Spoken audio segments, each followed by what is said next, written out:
Olá, aqui é o professor Marcelo, da disciplina de Geografia, para a turma do 7º ano matutino. Na aula de hoje, abordaremos o seguinte tema: Construção do mundo moderno.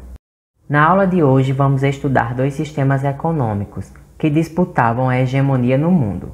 O primeiro deles é o capitalismo, que possui características como propriedade privada. O capitalismo acredita que o Estado tem que garantir o direito à propriedade privada e também que o capitalismo só se desenvolve quando os detentores do capital e meios de produção têm direito à propriedade privada. Outra característica do capitalismo é o lucro, que é o seu principal objetivo com o acúmulo de capital. Outra característica é o livre mercado, que seria a intervenção mínima do Estado. Outra característica é a lei da oferta e procura, que diz que quanto maior a procura por um produto, maiores os preços, e quanto menor a procura, os preços serão menores. Agora que conhecemos as características do capitalismo, vamos estudar suas três principais fases, que foi o capitalismo comercial, o capitalismo industrial e o capitalismo financeiro informacional. Então, o capitalismo comercial, ou também chamado de mercantilismo, foi a fase inicial do capitalismo, que teve a sua base no controle estatal da economia. O Estado é quem ia gerir. Consistiu nas trocas comerciais, visando o enriquecimento do país. O capitalismo desse período também é chamado de pré-capitalismo. Foi responsável pelo surgimento da moeda e suas principais características são o protecionismo, surgimento de barreiras comerciais, o monopólio comercial, ausência de concorrência, balança comercial favorável, consiste em vender produtos mais do que comprar, e o metalismo, que seria o acúmulo de metais para medir o enriquecimento da nação. A nova fase do capitalismo, o capitalismo industrial, surge a partir da primeira revolução industrial, ocorrida a partir do século XVIII. Propiciou o aumento das indústrias, os produtos manufaturados foram substituídos pelos produtos industrializados, o lucro resultaria da exploração do trabalhador através da mais-valia, que é quando a jornada de trabalho é ampliada ou intensificada sem aumentar os ganhos dos trabalhadores. Esse período foi caracterizado pelo predomínio do liberalismo econômico, doutrina elaborada por Adam Smith e David Ricardo, em que as decisões econômicas são tomadas principalmente pelas empresas. Algumas das principais características do capitalismo industrial são aumento da produtividade, aumento da classe operária, excedente de produção, acumulação de capital e aceleração da produção. O capitalismo financeiro informacional surge a partir da crise do sistema capitalista em 1929, com a quebra da Bolsa de Valores de Nova York.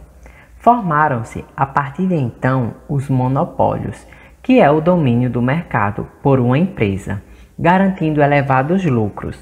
O oligopólio é a divisão do mercado entre empresas que vão criar um padrão nos preços, acabando com o livre mercado. O capitalismo financeiro é influenciado pela especulação financeira. Então, o mercado se estrutura a partir da especulação, que envolve valores, taxas e juros, que baseiam essa fase do capitalismo. O capital bancário e o capital industrial se fundem a partir do momento em que as empresas passam a ser divididas em ações com valores estipulados a partir da sua lucratividade. Com a quebra da Bolsa de Valores em 1929 e a crise gerada a partir daí, nesse contexto surge o keynesianismo, que defendia maior participação do Estado na economia e o financiamento de obras públicas para reduzir o desemprego, assim tentando restituir o estado de bem-estar social, que buscava garantir as necessidades básicas da sociedade. Outra característica é o neoliberalismo, que surge logo depois, visando a não interferência do Estado na economia, a política de privação de estatais, o que se provou na prática não funcionar tão bem. Outro sistema econômico que vamos estudar é o socialismo, e ele surge a partir das crises geradas pela organização de distribuição do capital na segunda metade do século XIX. Ele foi criado por dois teóricos, Karl Marx e Friedrich Engels, e ele tinha como características os meios de produção, que na opinião dos socialistas deveriam ser socializados, pois as estruturas produtivas são de propriedades da sociedade e gerenciados pelo Estado. A sociedade sem divisão de classes, onde os meios de produção são da sociedade e só existem os proletários trabalhadores. A ideia desse conceito é melhorar a vida de todos. Economia planejada e controlada pelo Estado, que é responsável por regular a produção, o salário, os preços e outros fatores, ou seja, não há concorrência ou oscilação de preços. No século XX, as ideias que foram citadas anteriormente, elas foram implantadas na Rússia com a Revolução de 1917, que mais tarde deu origem à União das Repúblicas Socialistas Soviéticas, URSS.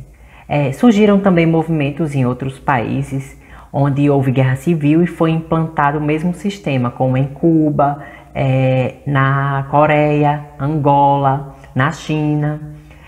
O proletariado, nesse modelo, ele vislumbrava, algo mais justo para a sociedade, pois as classes seriam extintas e todos teriam os mesmos direitos. Após a Segunda Guerra Mundial, sobre essa ideologia, a URSS transformou-se em uma superpotência, que passou a disputar a hegemonia mundial ao lado dos Estados Unidos durante o período conhecido como Guerra Fria. Bom, o declínio do socialismo, ele chega quando Mikhail Gorbachev chega à direção do Partido Comunista e ele busca implantar políticas de modernização para os países socialistas. Duas das principais que podemos destacar foi a Glasnost e a Perestroika.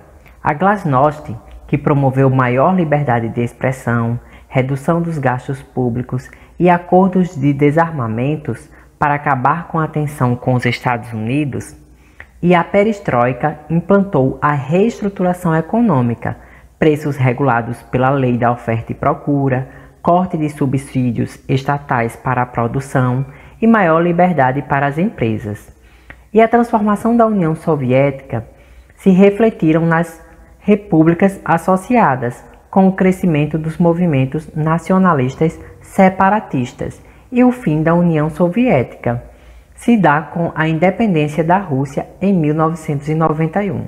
O ser humano sempre modificou os espaços onde ele vive e buscam explorar os recursos naturais para o desenvolvimento da sociedade.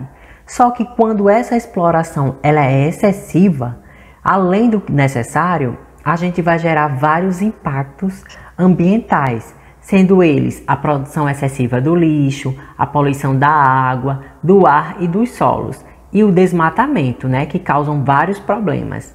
No lixo produzido pela humanidade, encontram-se resíduos como plástico, vidro, alumínio, papel, borracha e outros. Por sua vez, a produção desse lixo na atualidade provoca vários problemas, o que faz necessário repensar a necessidade de consumirmos mais do que precisamos. Após o estudo do conteúdo, nós vamos resolver as atividades do livro nas páginas 429 e 430. E como atividade extra, vocês vão pesquisar o que são monopólios, oligopólios, holding, cartéis e trusts.